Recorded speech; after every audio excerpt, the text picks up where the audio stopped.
The Alternative Dig Talk. Real issues, real talk. Hi Rogers, can I ask you something?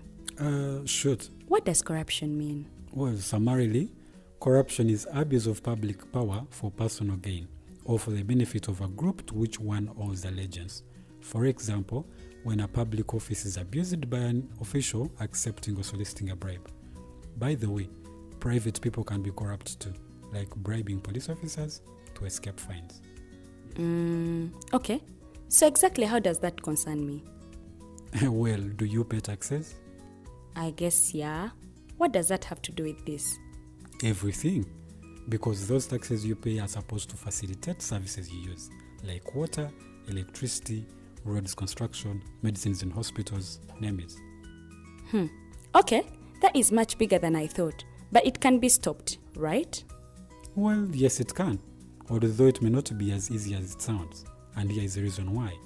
Corruption roots are grounded in our country's social, political, economic, bureaucratic traditions and policies. So, what has kept it going this long?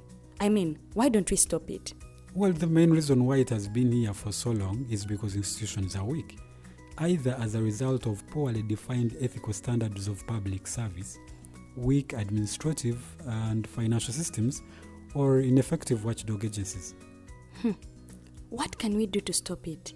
At a national level, we must focus on strengthening the independence and effectiveness of public institutions that fight corruption. At a personal level, we must commit to never giving a bribe. I promise I'll never give a bribe. Well, that's a great decision you have made. Me and you now have to spread this message to all our friends. If we all do our part, corruption will be no more. This message is brought to you by Alternative Digitalk. At first, we hit your gadgets with our state-of-the-art digitalized mobile studio with the debate on the road behind the wheels.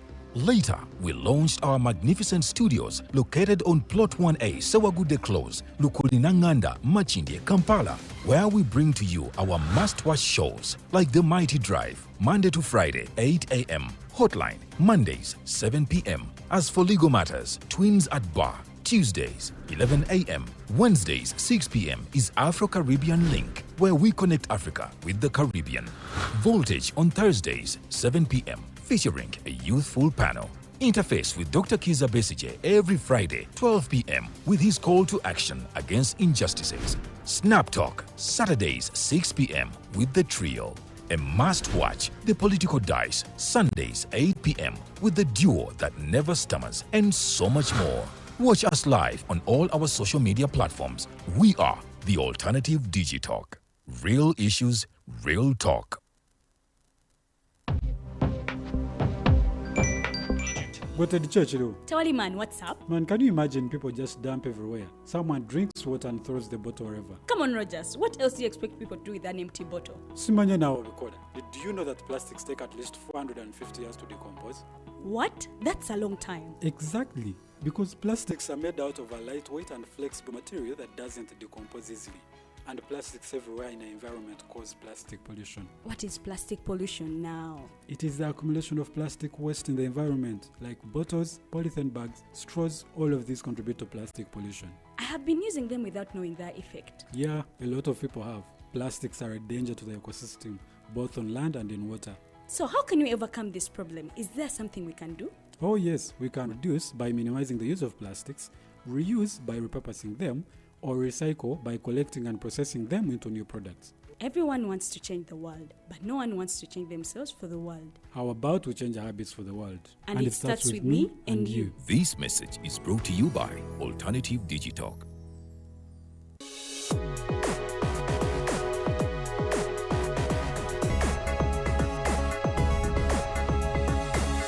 The Alternative Dig Talk. Real issues, real talk.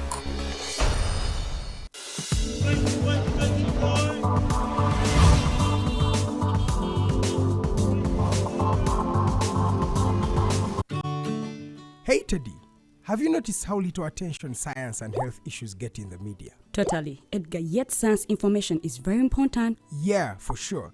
That's why the Health Journalists Network is here. How can they help? They are a group of journalists dedicated to advancing public understanding of healthcare issues through impactful reporting on health and science. Oh, really? Yes, they meet up every month with scientists and researchers, policymakers, and activists at the science media cafes. They then relay what they discuss to the public. Does that benefit us? Oh yes, very much so. This helps with health and science literacy for a healthy Ugandan society. Okay. I love getting informed about science and health issues. Health information makes all the difference between life and death. I'll look them up and engage them. That's great. They are based all over the country. Oh, okay. That's interesting, and they should be making real impact. They are empowering health communities through journalism. Journalists can save lives just like doctors.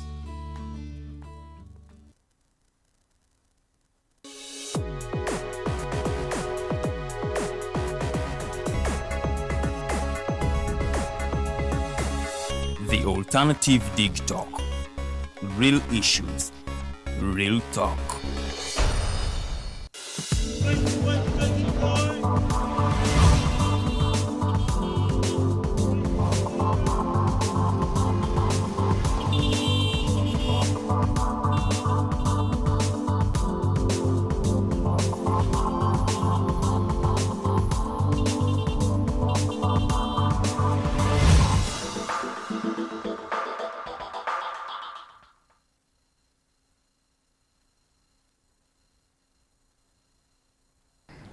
Okay, nyongera okwaniriza mu programu ya Mighty Drive nze Omombeja Luwedde Lilian nkwaniriza nnyo era nga wano wetugenda okubanga tuyingirira ddala butereevu mu topical discussion yaffe ey'olunaku olwaleero. Tutunuulira okusoomozebwa weewaawo abantu bonna abakyala bonna munnange kubasanga oba okutyoboola eddembe lyabwe mu kugezaako okulaba nti bakola emirimu gyabwe, mu kugezaako okulaba nti balwanirira obutonde bw'ensi, eddembe lyabwe lityoboddwa mu ngeri emu oba endala. Kusoomoozebwa ki abakyala bano kwe basinza okubanga basanga? Tulina omukyala Amviko Martha era ng'ono omukyala coordinator ow'ensonga z'abakyala mu Justice Movement Uganda. Agenda kuba tubuulira Justice Movement Uganda eri ku kininga yalabyemu oba ba students banalabye bubi naye nabalabako era abamu nga balinga era abeekalakaasa ku nsonga za environment and climate. Ajja kuba tubuulira move what that is all about. Kasooke nkwaniriza olamusa okuba tulaba. Nkulaba ontunuulidde olabira ddala nga ndi mu kwogera ebintu bye waali badde oyogera kati kankuwa omuzindaalo sokola muse kuba tulaba. Neyanzizza nnyo mukisa gompadde. Erinnya nze Amviko Martha. Era nga nvudde mu Justice Movement Uganda. Nkulira abakyala tuba tukiyita I'm the coordinator Women Affairs Justice Movement Uganda. Nsonga zaffe ozitegeera? Nzitegeera bulungi nnyo kubanga nziruddemu. Okay, oyo nno ye mukyala Amviko Martha amaze okuba nga twegatako. So gwe ayagala okupata part of the discussion, you can go to our social media platforms, that is the Alternative Uganda and Digital TV. Please just drop in your comments. Ngenda kubanga nzisomera mugenyi waffe nga shote nabakubanga ewunzikibwa. Gwayisa ku YouTube platform the Alternative Uganda sobola okubanga owubayo olubo lw'ekigere gwatanaba kubanga ogendayo nosobola okubanga ate subscribing to our YouTube channel netubanga tutambulira wamu. So use this opportunity to ask the questions. Nsonga z'abakyala, nsonga za ddembe ly'abuntu zetulina mu studios olunaku olwaleero. But before we dive into ensonga z'abakyala, we want to know Justice Movement Uganda mukola ki era mmwe baani?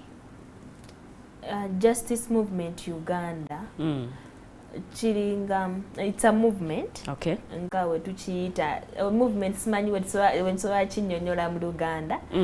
It's a movement. Mugendo. Okay. Tugenderaho mugendo. It's a movement nga ya baana abayizi abali basoma mu universities ez'enjawulo.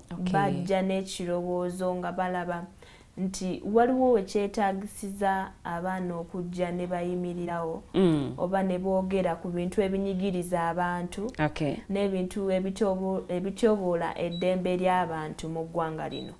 kyovolaba twatandikawo ekyo ekisinde.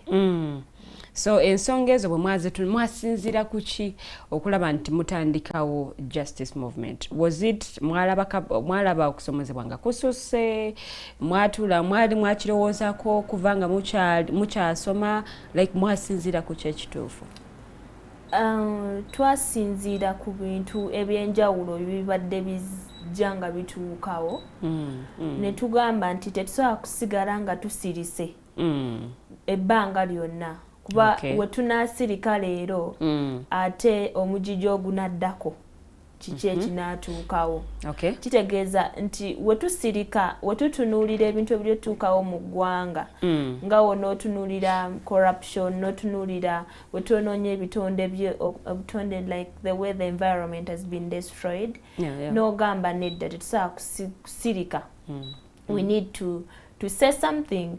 We need to tell the people what is happening. Tugende mu bitundu ebyenjawulo tuyigirize abantu nti temukola kino, temukola kiri, kino we kijjawo mulina okuyimirirawo, kuba we mutayimirirewo nga mmwe tewali agenda kuyimirirawo ku ludda lwammwe. Oh, that was actually a good cause. Mwe nga ba student temwatya, temwagamba nti bannaye ebintu bino manyi bino ebintu by'okwekalakaasa n'okulwanirira eddembe ly'obuntu bimanyi okuleeta mu kibooko. Tewatya? Nedda nze nga nze. Abantu abasinga mukimanyi, people from West Nile, bwe tuba tusazeewo okola ekintu tetutera nnyo okuba na kintu kyonna kikola kituziyiza. If we are determined to do something, we have to achieve it. So regardless of okukubibwa emigo, okusibibwa na buli kimu kyonna ekitutuukako, twagamba tetulina kusirika. Tulina sigala abasookawo baba baayogera abantu abedda kati ffe baani tulina okufuna something what we can do so that our voices can be amplified. Oh, wow.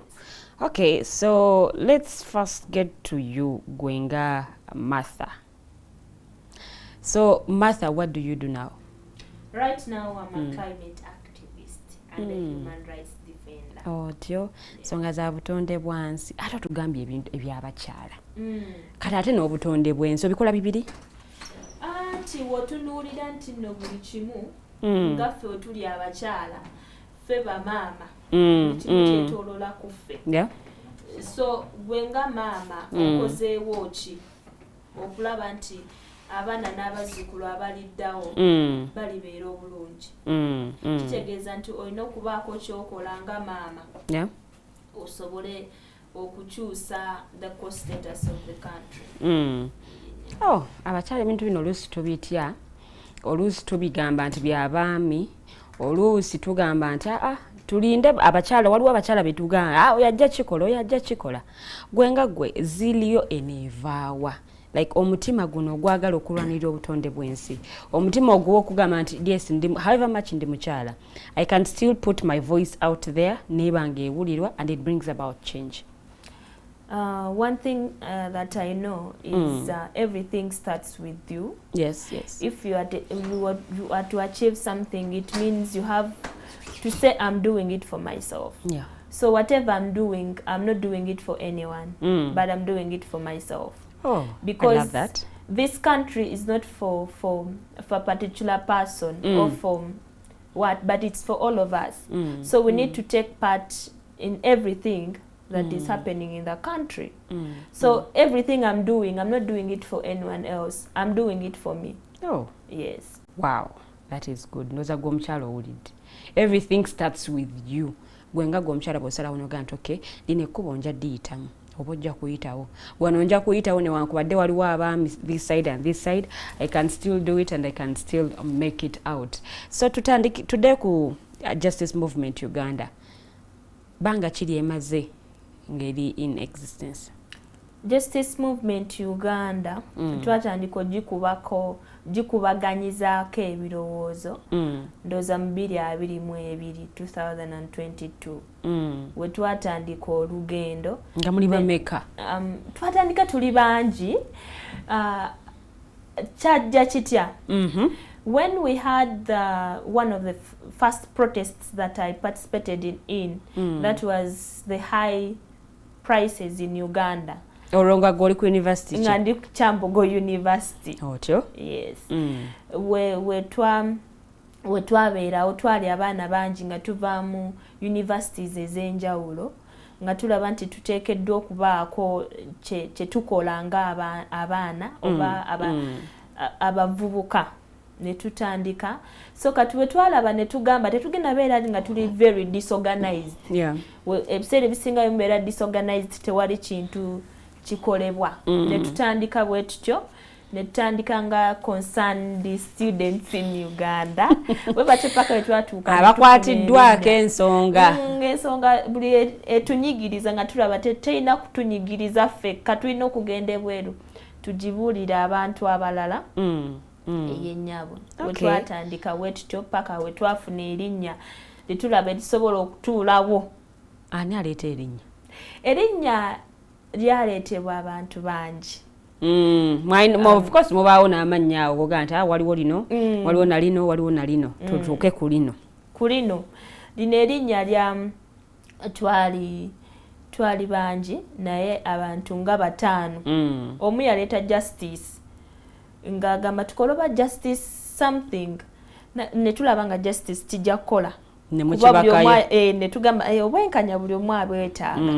Then nebalagamba oba justice organization oba justice between, then netugamba nedda tuli kisinde, so let it be justice movement Uganda. Olwo mwegattiddemu mulimu abawala n'abalenzi. Temugoba muntu yenna. Tetulina gwe tugoba. N'oba ng'oli bebi wa myezi 3 tukwaniriza. Wamanyi n'omwana wange nga njagala naye abajoining ajje alina certain amount of money gyalina okusasula to become a member. No, not even a single coin. Yadde 18 tetukisaba. Ogambye omwatandikira mwali mukyali ba student. Okyali Kyambogo banno bali mu universities ez'enjawulo. How were you able to balance the two? Olina okubanga olwanira eddembe ly'obuntu oba eddembe ly'abantu ate n'olina emisomo, olina naawe okutambuza obulamu bwo ng'omukyala. Ebiseera ebisinga it's determination. Okay. We tuba tulabyeko abantu abamu nga bazanya kino ne bazanya nekiri ne bazanya nekiri.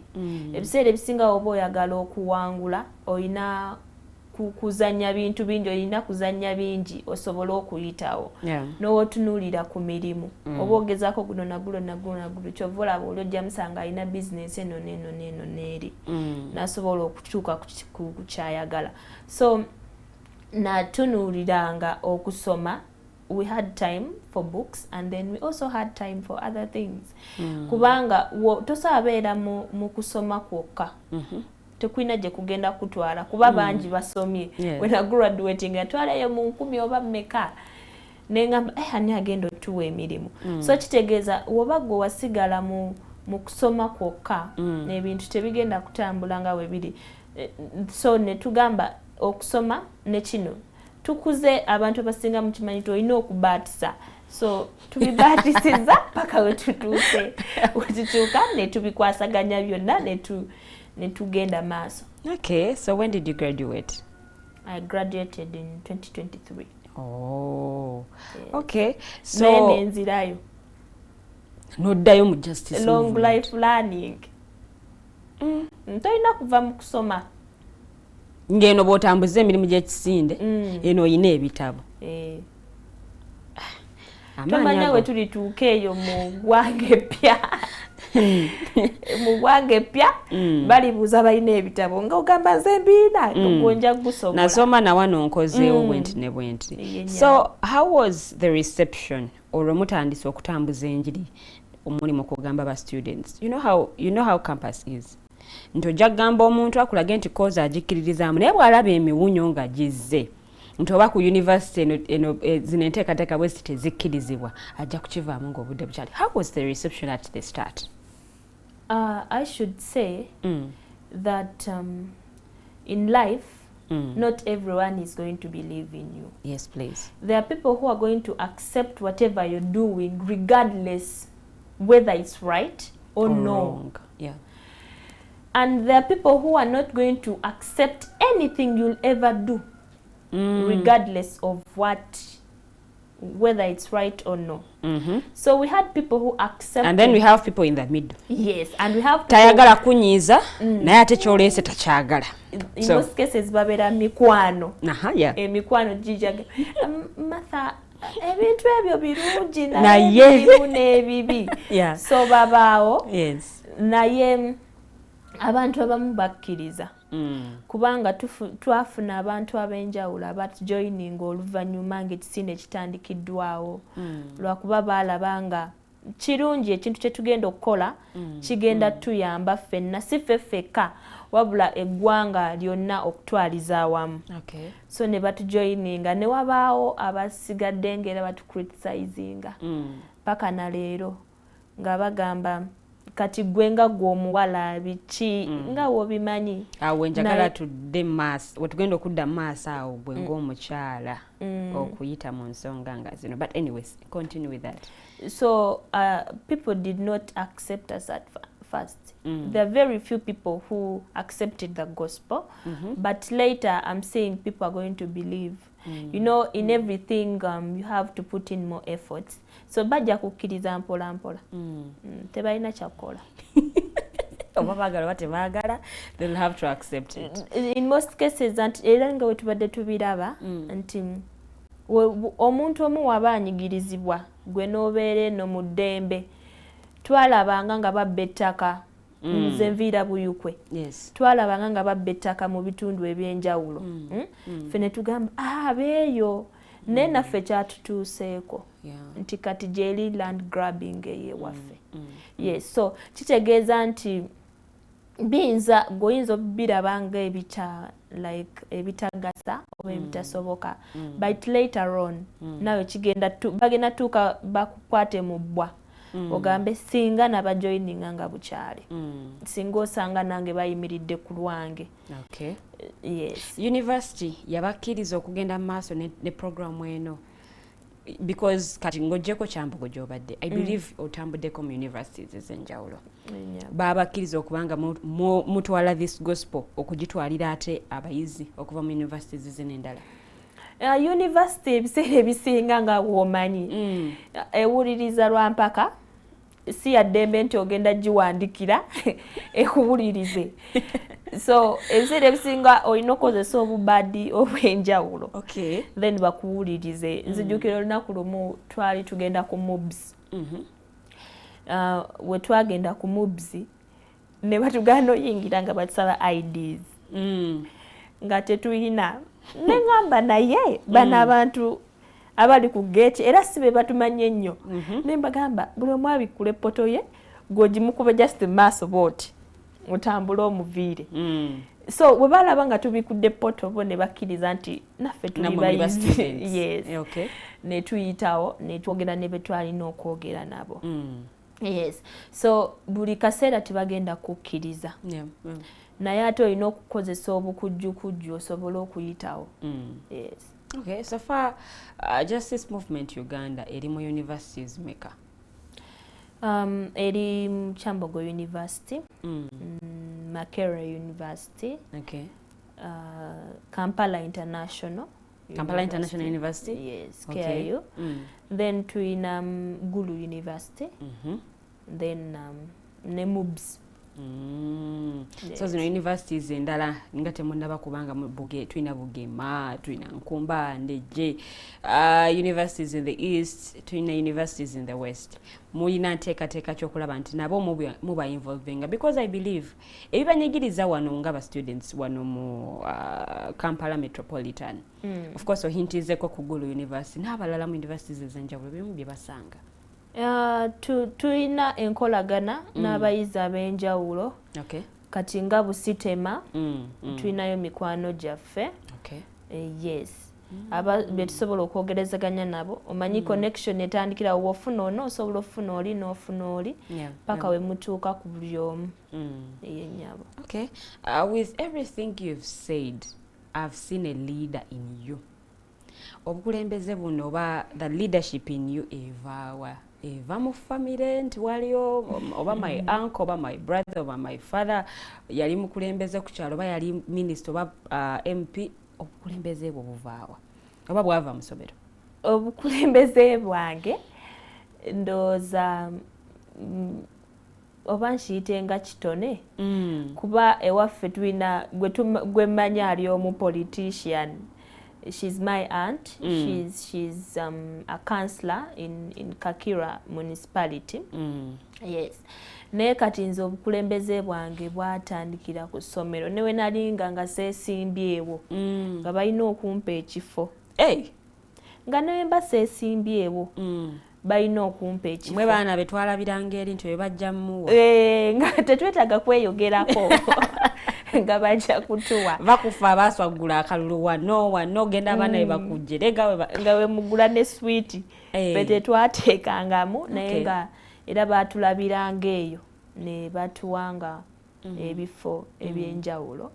So ate n'ekirala ndabanga obukulembeze kirabika kyatandikira waka. Nezijukira twakulanga nga dadi wange akugamba nti woba toyagala kola kintu tokikola. Tongamba sikugamba nti yoza ebintu nogamba ngenda kubyoza naye nga togenda kubyoza. Ngamba lumu sigenda kukikola. Nze manye bwentambula. Yes. Manye nti omwana ekyo takyagadde.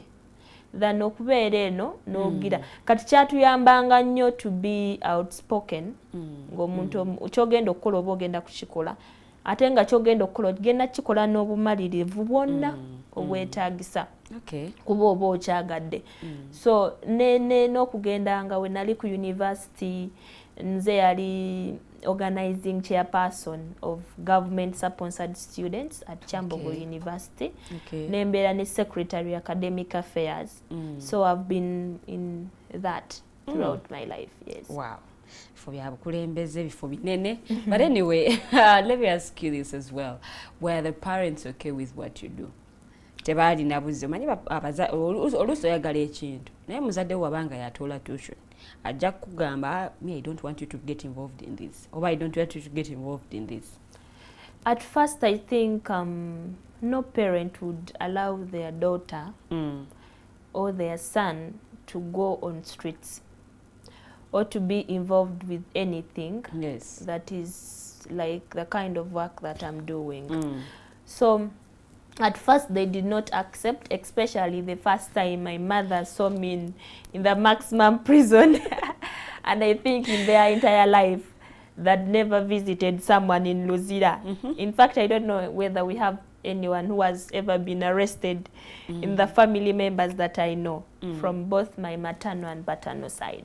So when she saw me putting on a yellow dress, she started crying and she told me, we didn't expect you. We thought you were in school. And now this you're is what here. you're doing at school. Yes. So at first they did not accept it. It took some good time. They said whatever they said. They criticized me and everything, you know, as a parent, they're always emotional and they feel like they don't want anything bad to happen to their children. But later, they so that's who I am and I'm not willing to change. And that's the path you want to take. Yes. Yeah. So they had to accept me the way I am. Though with my father it's still hard. But I know with time he's going to accept me. But my mother is now okay. When she takes some good days without hearing from me, she will start asking my brother, let us go to the prison and see whether she's there. So she accepted and she said if it's what I want to go through in life, it's okay with her now. Oh, yes. That's amazing. We have a few parents who would do that. Of course, bw'alaba ng'ogenze mu bintu byakola bino bakuwadde omulimu oba mu ministry, that is okay. But if you come up to be a voice to the voiceless, otajja bbikiriza era abazadde bangi nnyo bagaana abaana. But anyway, We're going in for a short commercial break. When we return, we're going to start from the challenges you face as a woman, because kati gubaddeyo waddeko emabega w'emitayimbo waddeko in prison. You know how this works, and also being anti oli mukyala ate nga justice movement, I believe teri mubakyala bokka erimu n'abaami musobodde mutya because there are things ebidiverting abavubuka nebitujjako after university oba someone has started working ekyo n'akisuulawo n'agenda ate mu okubanga akola ekyo kyennyini kye yasomera oba kyayagala okubanga akola mbulamu. That is where we're going to start from in the second hour. It's still the Mighty Drive, and I am Princess Tuwedelidian. In the studios, our guest is Miss Amviko Martha. I hope I've pronounced it well. Yeah, yes. it's Amviko. Amviko. Yes. Sorry, Amviko Martha. She's in the studios, and we are having a discussion with her on issues to do with human rights violations. Okubanga mchalo no human rights defender. So, in the second hour, that is where we're going to start from. It's still the Mighty Drive. Good morning.